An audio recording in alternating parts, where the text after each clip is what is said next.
வணக்கம். இலங்கையின் ஆய்வு செய்திகளுக்காக நான் ஹரிணி. இந்த ஆண்டு ஆரம்பத்திலிருந்தே இலங்கையில் தமிழ் அரசியல் ஒருவித குழப்பத்தில் உள்ளது. உள்ளூராட்சி சபை தேர்தல்கள் தமிழ் சிங்கள புத்தாண்டுக்கு முன் வரும் என்று அரசாங்கம் அறிவித்துள்ள நிலையில் பாரம்பரிய தமிழ் கட்சிகள் கொஞ்சம் மிரண்டு போன நிலையில் உள்ளன.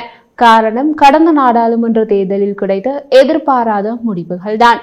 தமிழரசு கட்சிக்குள் தலைமை போட்டி அல்லது அதிகார போட்டி உச்சத்தில் உள்ளது. ஸ்ரீதரன் எம்பி ஒரு அணியிலும், சுமந்திரன் மற்றும் சாணக்கியன் எம்பி எதிர் அணியிலும் உள்ளார்கள்.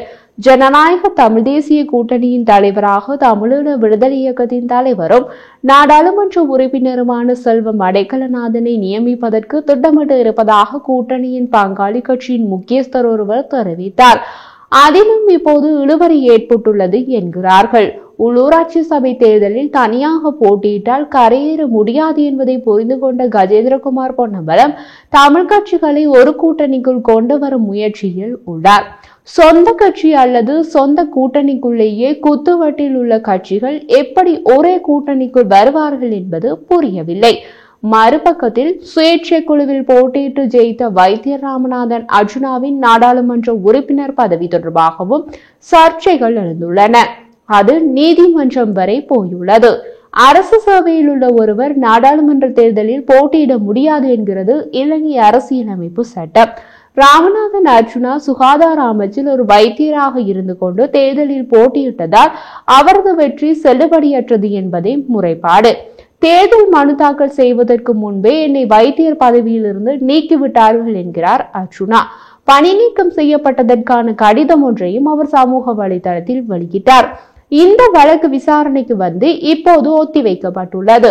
அவர் பணி நீக்கம் செய்யப்பட்ட கடிதத்தை நீதிமன்றத்தில் சமர்ப்பித்தால் அந்த வழக்கை தள்ளுபடியாகி இருக்க வேண்டும். அதன் பின் வழக்கை ஏன் ஒத்திவைத்துள்ளார்கள் என்ற கேள்வி உள்ளது. ஒருவேளை அந்த கடிதத்தை சுகாதார அமைச்சுக்கு அனுப்பி உறுதி செய்து கொள்வதற்காக வழக்கை ஒத்திவைத்திருக்கலாம் என்ற சாத்தியமும் உள்ளது. வழக்கு எப்படி இருந்தாலும் தாமே நாடாளுமன்ற உறுப்பினர் பதவியிலிருந்து விலகி அந்த இடத்தை வழக்கறிஞர் கௌசல்யாவுக்கு கொடுக்க போவதாக இன்று அர்ஜுனா கூறியுள்ளார். அவரது திட்டம் மாகாண சபை தேர்தலில் போட்டியிட்டு வடக்கு மாகாணத்தின் முதலமைச்சராவது. வடக்கு மாகாணத்தின் முதலமைச்சர் பதவியில் சுமந்திரன் உட்பட வேறு சிலரும் கண் வைத்துள்ளார்கள் என்று கூறுகிறார்கள். அர்ஜுனா முதலமைச்சராக தேர்ந்தெடுக்கப்பட்டால் நிர்வாக ரீதியில் மாற்றங்களை செய்வார் என்று எதிர்பார்க்கலாம். வலிமையான அரசியல்வாதிகள் முதலமைச்சரானால் பெரிதாக எந்த மாற்றமும் இருக்காது. கடந்த நாடாளுமன்ற தேர்தலில் அதிக ஆசனங்களை வென்ற ஒற்றை கட்சி தமிழரசு கட்சிதான். ஆனால் கட்சிக்குள் உள்ள பூசல், கட்சி தலைவர்கள் யார் என்பதில் உள்ள குழப்பம் இல்லாமல் தேர்தலில் எதிரொலிக்கும் என்பதில் சந்தேகம் இல்லை. ஸ்ரீதரனை எப்படியாவது முடக்கி தாம் தலைவராக வேண்டும் என்று சுமந்திரன் முனைப்பாக உள்ளார். அதற்காக அனுர தலைமையிலான என்பிபி கட்சிக்கும் சவால் விட்டுள்ளார். ஸ்ரீதரனை எப்படியாவது முடக்குவதற்கும் என்பிபி கட்சிக்கும் சவால் விடுவதற்கும் இடையே என்ன தொடர்பு? ஒரு தொடர்பு உள்ளது. ஸ்ரீதரனுக்கு கடந்த ரணில் அரசு மதுபான சாலை அனுமதி பத்திரம், அதாவது பார் லைசன்ஸ் கொடுத்தது என்று ஒரு பேச்சு பரவலாக அடிபட்டது. ஒருவேளை அந்த விஷயத்தில் உள்ள ஏதோ உண்மையை சுமந்திரன் எப்படியோ தெரிந்து கொண்டிருக்கலாம். இன்று அதைத்தான் என்பிபி கட்சிக்கு எதிரான சவாலாக விட்டுள்ளார். பார் லைசன்ஸ் விவகாரத்தை வெளிப்படுத்துவோம் என்று ஆட்சிக்குள் வந்தவர்கள் இன்று வரை அதை ஏன் வெளிப்படுத்தவில்லை என கேள்வி எழுப்பியுள்ளார் முன்னாள் நாடாளுமன்ற உறுப்பினர் எம்.ஏ. சுமந்திரன். யாழ் வடமராட்சி ஊடக இல்லத்தில் இன்று இடம்பெற்ற ஊடக சந்திப்பின் போதே அவர் இதை குறிப்பிட்டுள்ளார். மேலும் அவர் தெரிவித்த போது, நாட்டிலே அதிகரித்த மதுபான சாலைகள் தொடர்பில் பல பிரச்சினைகள் எழுந்துள்ளது. அதிகரித்த மதுபான பாவனையால் நேற்று பருத்தித்துறையில் வாழ்வெட்டு கத்திக்குத்து இடம்பெற்றுள்ளது. மன்னாரில் இன்று நீதிமன்றின் முன் துப்பாக்கி சூடு நடத்தப்பட்டுள்ளது. இவ்வாறான நிலை நாட்டுக்கு நல்லதல்ல. நாடாளுமன்ற உறுப்பினர்களுக்கு லஞ்சமாக கடந்த காலத்தில் பார் லைசன்ஸ் வழங்கப்பட்டுள்ளது. லஞ்சத்தை ஒழிப்போம், பார் லைசன்ஸ் விவகாரத்தை வெளிப்படுத்துவோம் என்று ஆட்சிக்குள் வந்தவர்கள் இன்று வரை அதனை வெளிப்படுத்தவில்லை. அப்படியானால் இவர்களும் லஞ்சத்துக்கு துணை போனவர்களாகத்தான் பார்க்க முடியும். நாம் சவால் விடுகிறோம்.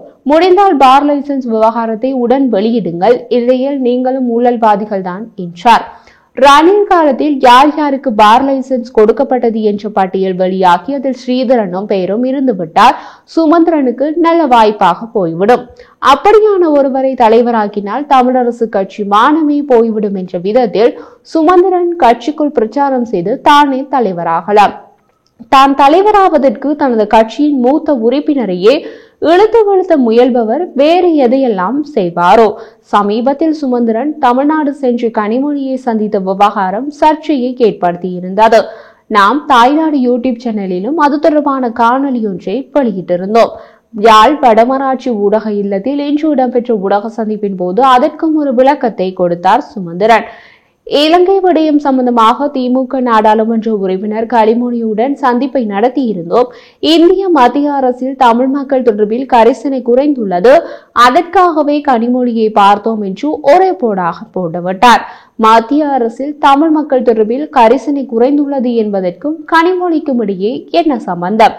இந்திய மத்திய அரசில் ஆளும் கட்சியாக உள்ளது பாரதிய ஜனதா கட்சி, பிரதான எதிர்கட்சி காங்கிரஸ், அதன் கூட்டணி கட்சி திமுக.